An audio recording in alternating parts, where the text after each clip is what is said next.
సృష్టికర్తకు ప్రణామం. శ్రీ మహాసృష్టికర్తకు ప్రణామం. మిత్రులందరికీ శుభాలు తెలియజేస్తున్నాను. మిత్రులారా, ఈరోజు భక్తి అనేటటువంటి దాని మీద అనేక మంది అనేక రకాలైనటువంటి నిర్వచనాలు ఇస్తున్నారు. భక్తి అనేటటువంటిది కొందరికి ఒక్కొక్క రకమైనటువంటి వ్యాపకం, అదొక వ్యాపకం అంతే. ఈ యొక్క వ్యాపకం అనేటటువంటిది ప్రతి ఒక్కరూ ఒక్కొక్క రకంగా ఆనందిస్తూ ఉంటారు, ఆస్వాదిస్తూ ఉంటారు.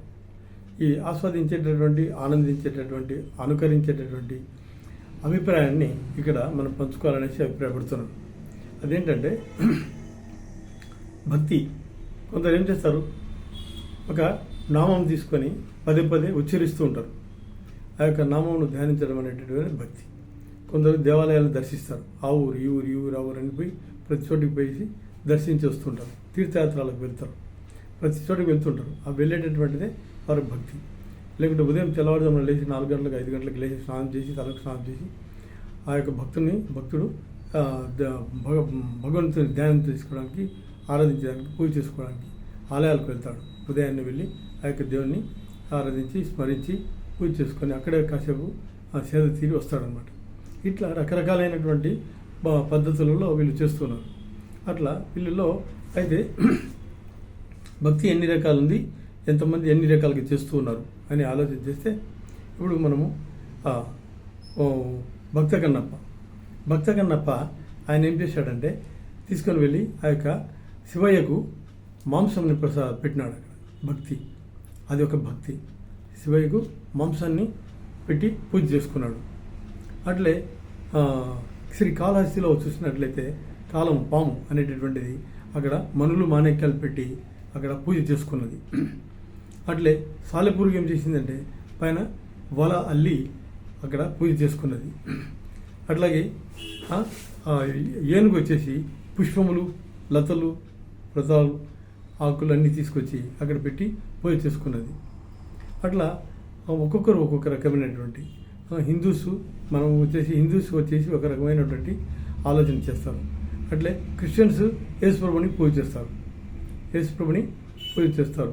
వారు మందిరాలకు వెళ్ళి అక్కడ పూజ చేసుకొని అక్కడ వారు ఆ యొక్క యేసుక్రీస్తును ధ్యానించి, ఆరాధించి వస్తారు. అట్లే మహమ్మదీలు మసీదులకు వెళ్తారు. అక్కడ వెళ్ళి మసీదులలో ఆ యొక్క మహమ్మద్ అనేటటువంటి ప్రవక్త నామంలో ఆ యొక్క సృష్టికర్తను అల్లాహ్ అనేటటువంటి ఆయనను పూజ చేసి, ఆరాధించి వాళ్ళు వస్తారు. ప్రతి శుక్రవారం నాడు వారు ఎంతో పవిత్రంగా అక్కడ పవిత్ర దినంగా భావించి ఆ రోజున అక్కడ వెళ్ళి అక్కడ ఆరాధిస్తారు. అట్లే క్రిస్టియన్స్ ఆదివారం నాడు అట్లా వెళ్ళి అక్కడ పూజలు చేసుకొని వస్తారు. హైందవులు ఒక్కొక్క వారాన్ని ఒక్కొక్క చోట, ఒక్కొక్క వారం ఒక్కొక్క దేవుడి దగ్గర మనం వెళ్తుంటారు. మరి వెళ్ళేటటువంటిది అన్నీ కూడా అందరూ అన్ని రకాలైనటువంటి ఆలోచనలలో వెళ్తుంటారు. ఎవరు ఏ భాషతో పూజించా, ఎవరు ఏ ఆలోచనతో వెళ్ళినా ఆ యొక్క సృష్టికర్తను ఆరాధించేటటువంటిది మాత్రం మనసా వాచా కర్మణ వారు ఆరాధిస్తున్నారు, పూజిస్తున్నారు.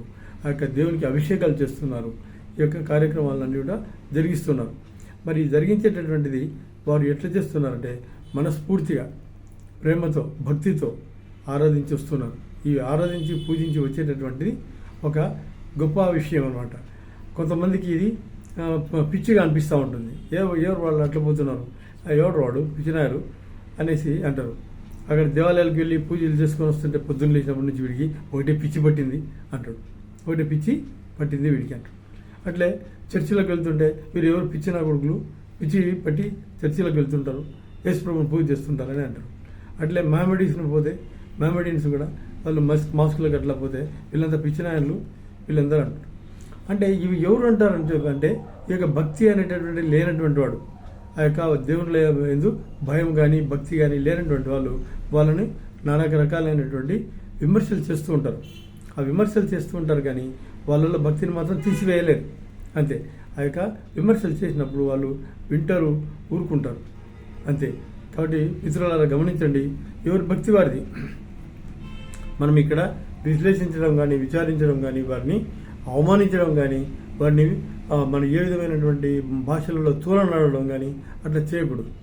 ఎందుకంటే వారి యొక్క మనోవాంఛ వారు తీర్చుకోవడానికి కోసం, వారి మనస్సు సంకల్పం వాళ్ళు నెరవేర్చుకోవడం కోసం అనేసి అక్కడ ఆ యొక్క భగవంతుని ఆరాధించడానికి వెళ్తుంటారు. అట్లా ఎవరి భక్తి వారిది, వాడి భక్తి వాడిది, మన భక్తి మనది. కాబట్టి ఒక సందర్భంలో ఒకరు అంటున్నాడు అనమాట, అయ్యా మీ అమ్మ గొప్పనా మా అమ్మ గొప్పనా, ఎవరు గొప్ప, అమ్మ గొప్ప అని చెప్పానంటే అని ప్రశ్న వేసినాడంట. అంటే ఎవరమ్మ గొప్ప, మీ తల్లి గొప్పనా మా తల్లి గొప్పనా అంటే ఏం చెప్తారా, ఎవరు చెప్తారు? మీ తల్లి నీకు గొప్ప, నా తల్లి నాకు గొప్ప. అట్లా ఎవరి మతం వాళ్ళది. ఒకరి మతాన్ని మనము కించపరచడం కానీ, వారిని అవమానించడం కానీ, వాళ్ళని తోలనడం కానీ, అవమానకరంగా మాట్లాడడం కానీ, వాళ్ళని హేళన చేయడం కానీ, ఇదంతా అసంబద్ధమైనటువంటి పరిస్థితి అన్నమాట. కాబట్టి ఇక్కడ మనం విచారించవలసినట్టు ఏంటంటే ఈ యొక్క మతాలను కాదు కానీ మనం చూడాల్సింది వారు సంఘంలో, సమాజంలో వారు ఎలాంటి జీవనం చేస్తున్నారు, వారు సమాజానికి మేలు కలిగిస్తున్నారా, ఏమన్నా అపకారం కలిగిస్తున్నారా, వారి యొక్క ప్రవర్తన ఎలాగుంటున్నది, ఇది గమనించాలి. ప్రవర్తనే ముఖ్యంగా. ప్రవర్తన అనేటటువంటిది మంచిగా ఉన్నట్లయితే ఆ యొక్క సృష్టికర్తను ఆరాధించినట్లే, ఆ యొక్క సృష్టికర్తను ధ్యానించినట్లే, ఆ సృష్టికర్తను వీరు ప్రేమించి ఆ యొక్క సృష్టికర్తలో వీరు ఆ యొక్క కార్యక్రమాలను ముందుకు తీసుకెళ్తున్నట్లుగా మనం గమనించవచ్చు. కాబట్టి మిత్రులను గమనించి ఇక్కడ ఏ దేవుడని కాదు, హిందువుల దేవుడైనా, ఇస్లాంల దేవుడైనా, క్రిస్టియన్స్ దేవుడైనా వారి మనోభావాలు దెబ్బతినకుండా, వారిని ఏ విధమైనటువంటి అవమానపరచకుండా, ఎవరి ఇష్టానుసారంగా వారు పూజించుకునేటటువంటి తత్వం మనం అలవర్చుకున్నట్లయితే అది మనకు చాలా ఉత్తమం అన్నమాట. మన దేశంలో ఇది లౌకిక రాజ్యం కాబట్టి సమస్తం అందరూ కూడా సమానమే అనేటటువంటిది, అందరి దేవుళ్ళు కూడా ఒకటే అనేటటువంటిది. ఆయన సిద్ధి సాయిబాబా గారు కూడా చెప్పారు, సబ్కా మాలిక్ ఏక్ అని అన్నాడు. అందరికీ సృష్టికర్త ఒకటే. అది హిందువులైనా, ఇస్లాంలైనా, క్రిస్టియన్స్ అయినా. నీ దేవుడు వేరు, నా దేవుడు వేరు అనేటటువంటిది కాదు. కానీ భాషలు వేరుగా ఉండవచ్చు, దేశాలు వేరుగా ఉండవచ్చు, ఆకారాలు వేరుగా ఉండవచ్చు, తిండి వేరుగా ఉండవచ్చు. కానీ అక్కడ దేవుడు మాత్రం సృష్టించిన అందరికీ ఒకడే అనేటటువంటిది మనం గమనించుకొని, గ్రహించుకొని అందరూ కలిసిమెలిసి జీవించినట్లయితే సమాజానికి మేలు చేసిన వాళ్ళం అవుతాం. సమాజంలో మనం ఒక ఉన్నతమైనటువంటి స్థితిని కలిగించిన వాళ్ళం అవుతాం. భావితరాల వాళ్ళకు మనం ఆదర్శంగా నిలబడతాం అన్నమాట. కాబట్టి మిత్రులను గమనించి ఈ యొక్క సందేశాన్ని మన మిత్రులకి అందరికీ తెలియజేయండి. సబ్కా మాలిక్ ఏక్, అందరికీ సృష్టికర్త ఒకడే అనేటటువంటిది. అట్లాగే భక్త కన్నప్ప మాంసం పెట్టాడు, పాము తీసుకొచ్చేసి మనులు మాణిక్యాలు పెట్టింది, ఏనుగు వచ్చేసి ఆకులు పువ్వులు పెట్టింది, సాలెపురుగు వచ్చేసి అక్కడ వల అల్లింది. అట్లే యేసు ప్రభుని గురించి వాళ్ళు అక్కడ ద్రాక్ష రసం పెట్టుకుంటారు, లేకుంటే ఆ క్యాండిల్స్ పెట్టి వాళ్ళు పూజ చేస్తారు.